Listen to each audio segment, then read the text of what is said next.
नमस्ते पोल्ट्री नेपालको पोल्ट्री मित्र नमस्कार म हुँ दिपेन्द्र श्रेष्ठ। कुखुराको रेट किन घट्छ किन बढ्छ त्यो बारेमा केही डिस्कसन गरौँ भनेर म तपाईहरु सामु यो भिडियो लिएर आएको छु। कुनै पनि वस्तुहरूको रेट घटबढ हुनुमा त्यसको डिमान्ड एन्ड सप्लाईको कुराले निर्धारण गर्छ। मार्केटमा कति डिमान्ड छ अनि सप्लाई कति छ त्यो अनुसार रेट निर्धारण गर्छ। भनेको डिमान्ड धेरै छ तर सप्लाई कम छ भने रेट बढाउँछ, डिमान्ड कम छ सप्लाई धेरै छ भने रेट घटाउँछ। अब कुखुराको रेटसँग हामीले दाँजेर हेर्दाखेरि कुखुराको अब आजको डेटमा कुरा गर्दाखेरि भोलिबाट 2082 जेठ 28बाट लागू हुने गरी जिउँदो ब्रोइलर कुखुराको दरमा रु 10 ले गिरावट भई नयाँ रेट 220 कायम भएको छ। अब यो किन घटायो? हामी किसान दाजुभाइले चाहिँ सिधै सङ्घले घटाइदियो, सङ्घले घटाएर किसानलाई डुबायो भनेर भन्ने गर्छौँ। अब यसमा टोटल्ली यो डिमान्ड र सप्लाईको खेल हुन्छ। यो रेट राख्ने सङ्घ भनेको यो चाहिँ काठमाडौँ उपत्यकाको रेट राख्ने सङ्घ हो। यसले काठमाडौँ वरिपरिका लगभग 6 जिल्ला काठमाडौँ, भक्तपुर, ललितपुर, नुवाकोट, काभ्रे, धादिङ हैन यी जिल्लाहरूको किसानको लागि चल्ने रेट हो। यो रेट देशव्यापी रूपमा चल्दैन तर यो 6 जिल्लाको लागि राखेको रेटले देशव्यापीको रेटमा पनि गिरावट अथवा माथि लाने कामहरू पक्कै पनि हुन्छ नै। अब के हुन्छ भन्दाखेरि सपोज यो रेट आज 250 राखिरहेको भए तराईबाट कुखुरा धेरै सस्तोमा काठमाडौँमा झरिरहेको छ। अब बजारमा कुखुरा दुईटा तरिकाले बिक्छ, एउटा रोटेसन रेटमा बिक्छ भने एउटा चाहिँ मार्केट रेटमा बिक्छ। रोटेसन रेटमा बिक्नेहरुमा चाहिँ अब यो काठमाडौँ उपत्यकाका 6 जिल्लाका डिलरहरूले काठमाडौँका कोलेस्ट्रोलहरूलाई चाहिँ सङ्घको रेटबाट 10 कम दिने चलन छ। अब फेरि 15 कम हुन थालेको छ।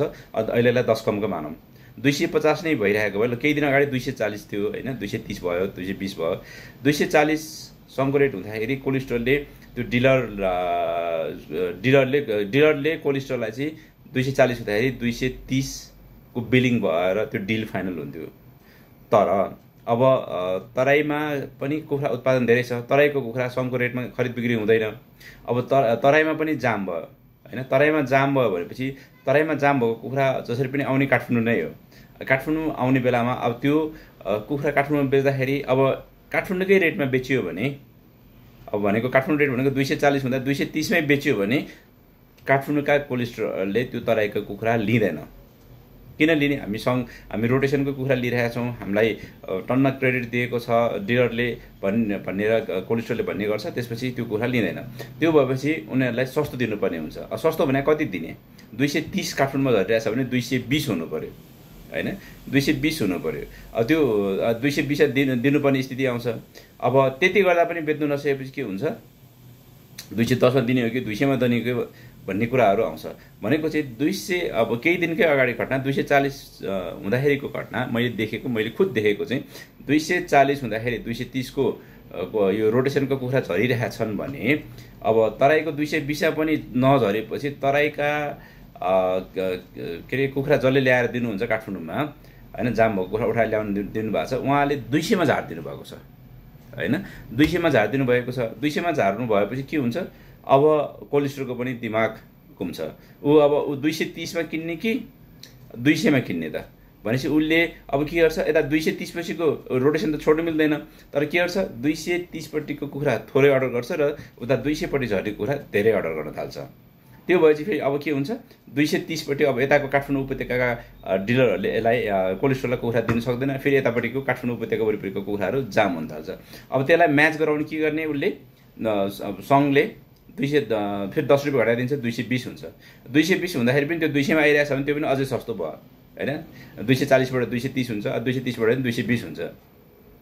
अब यस्तै तरिकाले नै यो रेटलाई घटाउँदै त्यो म्याच गराउन खोजिरहेको हुन्छ। म्याच भएन कि जता सस्तो छ त्यतै मार्केट, त्यताको कुखुरा चाहिँ चाँडो खपत हुने हुन्छ। तराईमा अब आजको डेटमा कुरा गर्ने हो भने किसान दाजुभाइले मलाई मेसेज गरे अनुसार चाहिँ 150-60 मा पनि कुखुरा उठाउन सकिरहेको छैन भनिरहेछन् कि।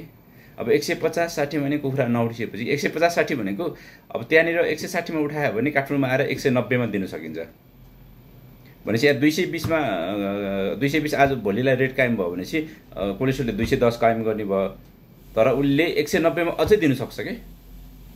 जाम भएको कुरा 190 मा अझै पनि काठमाडौँ झर्न सक्छ भनेपछि त त्यहाँ अझै फेरि 10 घट्नुपर्ने स्थिति हुनसक्छ। अब यो जामको कुरा कहिलेसम्म रहन्छ भन्ने कुरा, अब जाम किन भयो होइन, जाम त अब विभिन्न कारणले भइरहेछ। अब एउटा भारतीय कुखुरा आएर पनि भएको हुनसक्छ होइन, उताबाट अब ठाउँ ठाउँमा कुखुराहरू समातेर गाडी राखेका समाचारहरू पनि छन्। अनि प्रोडक्सन धेरै भएर पनि हुनसक्छ। अब प्रोडक्सन पनि किन धेरै भयो, अब अहिले हेर्नुहोस् नेपालमा जिपी 3टा छ, कप नेपाल होइन, हाम्रो बिजु पोल्ट्रीको छ, एउटा विजय तानापट्टिको बिजु पोल्ट्रीको उहाँहरूको पनि जिपी छ। त्यसपछि अब अहिले रोज 308 भनेर क्वालिटी ह्याचरीपट्टिबाट पनि रोज 308 निक्लेको छ। प्यारेन्ट ग्रान्ड प्यारेन्ट धेरै भएपछि प्यारेन्ट धेरै हुन्छ, प्यारेन्ट धेरै भएपछि बोइलर चल्ला पनि धेरै हुन्छ होइन, बोइलर चल्ला धेरै भएपछि यतापट्टि उत्पादन पनि धेरै हुन्छ। अब यो चाहिँ सबैजना मिलेर अब त्यो कसरी कन्ट्रोल गर्ने चाहिँ सबैजना मिलेर कन्ट्रोल मेकानिजम चाहिँ पक्कै पनि गर्नुपर्ने हुन्छ, नत्र भने त ह्याचरी इन्डस्ट्री फेरि डुब्छ। बोइलर इन्डस्ट्री चाहिँ 2-3 महिनामा रोटेसन हुन्छ, जे भए पनि एक लट गयो भने अर्को लटमा होला भन्ने आशा हुन्छ।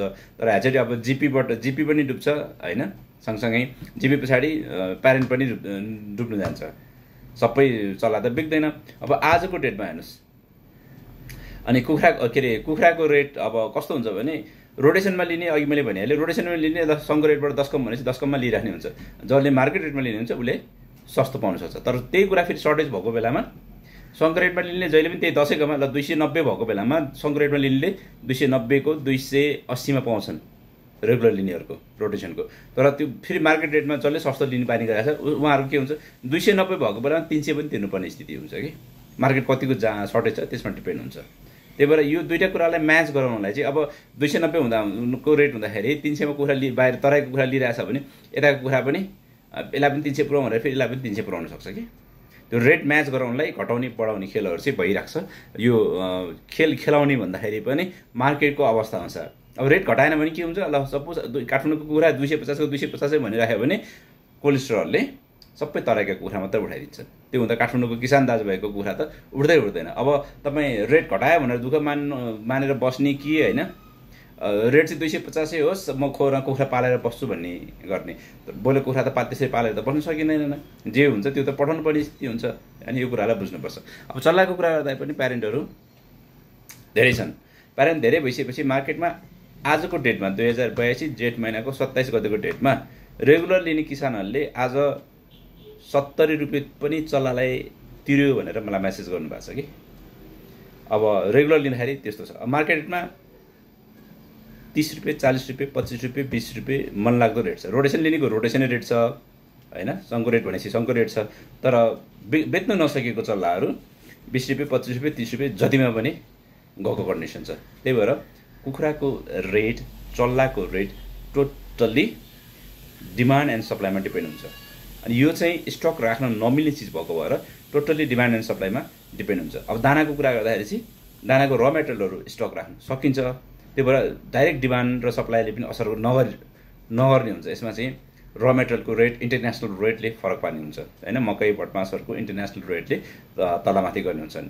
अब दाना कम्पनीहरूले चाहिँ सस्तो रेट हुँदाखेरि चाहिँ टन्न र मेटेरियल उठाउनुहुन्छ, अनि महँगो रेट भएकोलाई र मेटेरियल चाहिँ उठाउनु, तर यता रेट बढाएर त्यसरी कमाउनुहुन्छ। नत्र रेगुलर आजकै रेटमा किनेर चाहिँ दाना कम्पनीले पनि कमाउनुलाई अलिक गाह्रै छ जस्तो मलाई लागेको छ है त। अब मैले बुझेको कुरा चाहिँ यही हो। तपाईँहरूलाई के लाग्छ कमेन्ट गर्नु होला। हस् त, धन्यवाद।